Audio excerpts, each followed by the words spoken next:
हामीले लाडो के बोले भाइ के बोले ओ माई गॉड भाव सरी है ओ माई गॉड निधन भएकोमा उहाँप्रति भाव पूर्ण श्रद्धाञ्जली अर्पण गर्दछु।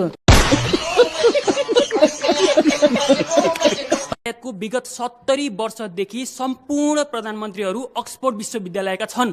नेपालको विगत 70 वर्षदेखि कुन चाहिँ हाम्रो सफल हाम्रो मन बुझ्ने प्रधानमन्त्री हामीले कुन चाहिँ पायौं? तपाईले कहिले विस्थापित हुने? अरे बाप रे, ये तो धोती खोल रहा है।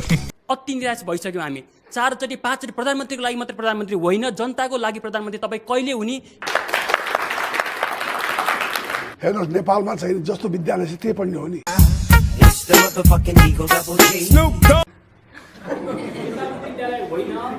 हेर्नुहोस्, तपाईले बल्ल बोल्दै हुनुहुन्छ तपाईँ।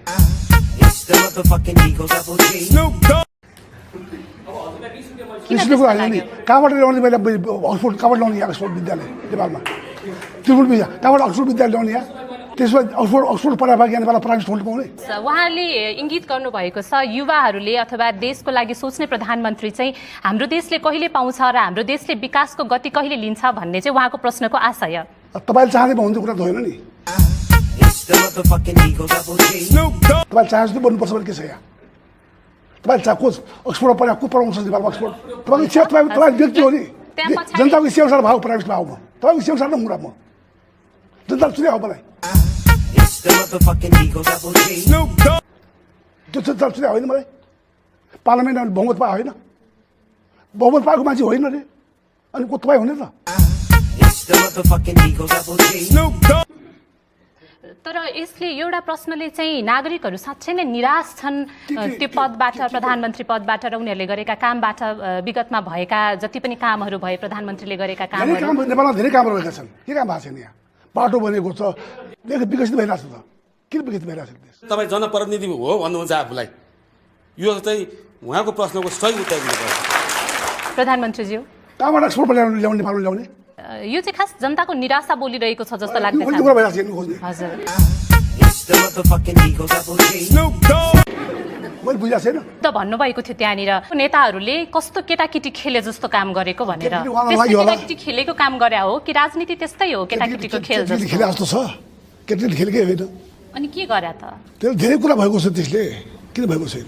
के भयो भनिदिनुहोस् न। त्यो आरोप झुट्टा हो उसो भए? के सहमति भएर फिर्ता लिएको हो? भयो भयो के भएको थियो त्यो मैले भन्न चाहन्न। म यहाँ अलिकति भनिदिनुहोस् न, थोरै मात्रै। जबरजस्ती गर्न पाइन्छ?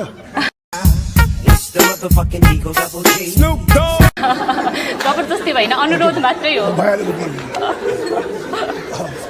मेरो प्रश्न चाहिँ मुगली नारायणघाट खण्डको जुन बनाउ सडकलाई भत्काएर 2 वर्षदेखि हामी सबैजना अलपत्रमै परेका छौँ। कयौँ मान्छेले ज्यान पनि गुमाएका छन् र यस्तो असहज अवस्थालाई कसरी समाधान गर्छु त भन्नु नै हुन्छ होइन। अब हामी कसरी आशावादी रहने कि अब यो चाहिँ हुन्छ नै भनेर कसरी हामी विश्वास गर्ने? उहाँले दुर्घटनाको कुरा उठाउनु भयो। त्यही बाटोमा यो विस्तार सुरु भए यता जम्मा 36 किलोमिटरको बाटो बनाउने क्रममा चाहिँ 47 जनाले ज्यान गुमाइसकेका छन्, 18 जना बेपत्ता भएका छन्, अरू धेरै घाइते पनि छन्। अझ कति जनाले ज्यान गुमाउनु पर्छ त्यो बाटो बनिसक्दाखेरिसम्म?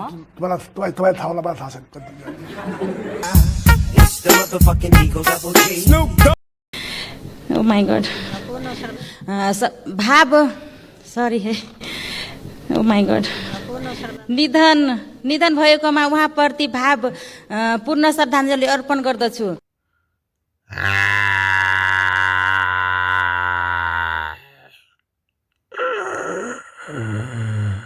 ओ काका,